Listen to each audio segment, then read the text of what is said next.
And basically he says, I'm gonna whoop your ass. Go get the belt. Yep. Yep. And but she's so tired that when he comes back with the belt, she's asleep.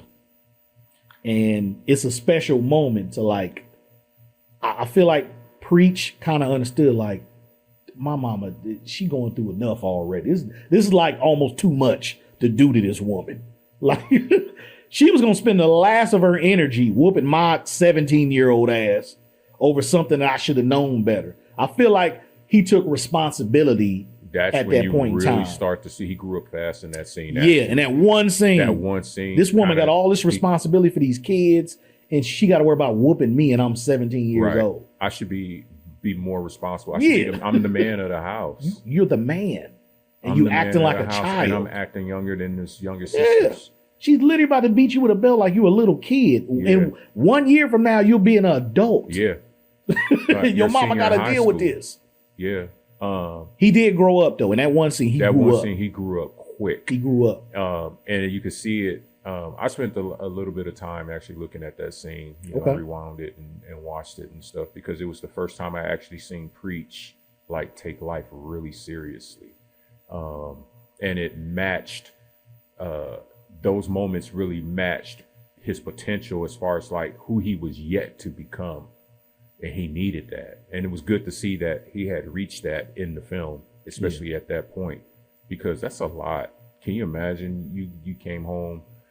He snuck in the house, first of all. He snuck in the house. Snuck in the house. His mama hadn't come home yet. Hadn't come home That's yet. how much work she been doing. Yeah. She still was coming home from work. Yeah. And and the fact that the way he had his pajamas on and everything else was it was wrong. They was button wrong and everything. Buttoned and everything because he was just rushing to just get to the position where I'm in bed and sleep or whatever like that to avoid trouble.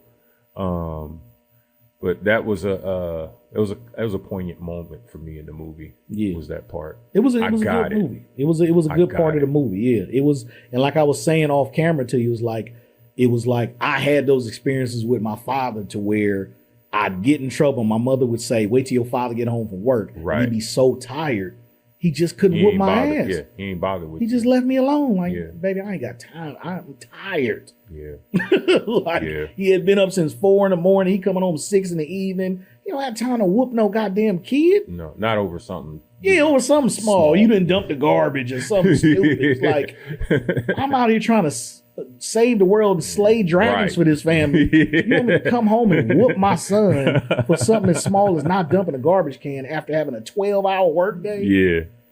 So he let me slide. So I kind of understood like how his mom came home and she wanted to discipline him.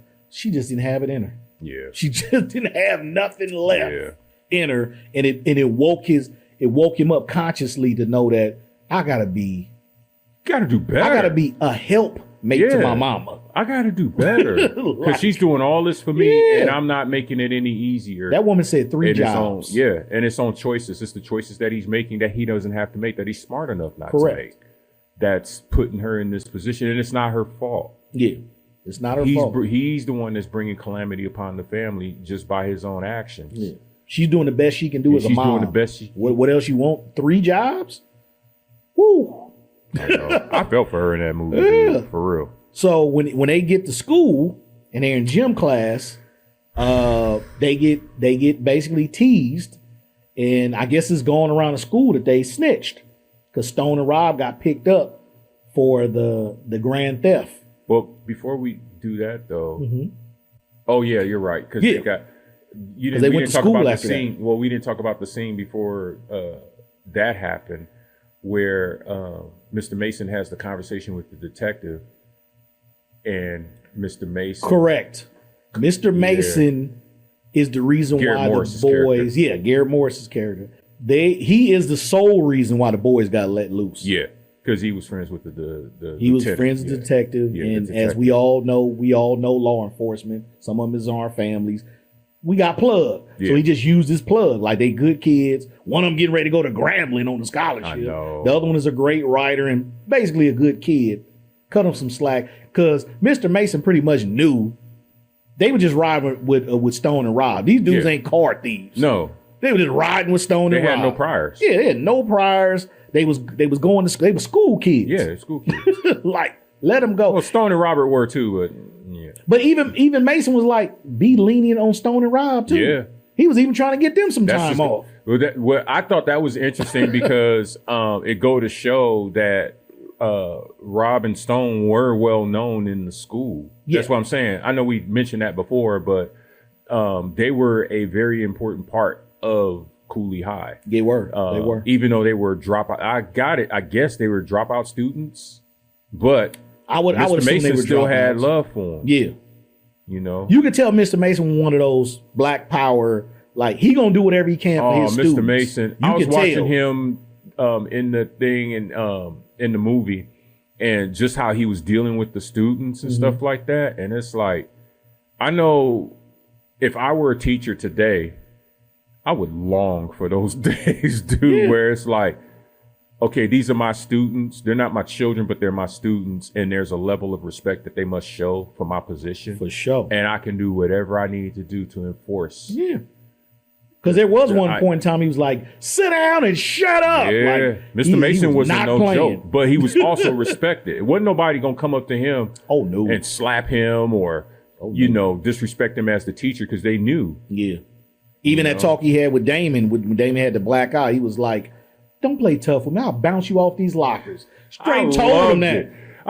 He was like, whoa. Bounce you off these Take lockers. the glasses off before you come to my class. And then he took them off. He was like, put them back Put it back. That's black male teachers back then. They was not fucking around with you. Like they was not playing back then. But when he told him I'll bounce you off these lockers, I'm like, that's exactly how teachers used to talk. Yeah. They used to talk to you just like that. In Elmhurst, when I went to Bust Elmhurst, your head on these damn lockers, and boy. whoever's a student at Elmhurst was a student at Elmhurst back in between 82 and 84 or whatever like that was watching this. You guys probably remember Mr. Smith.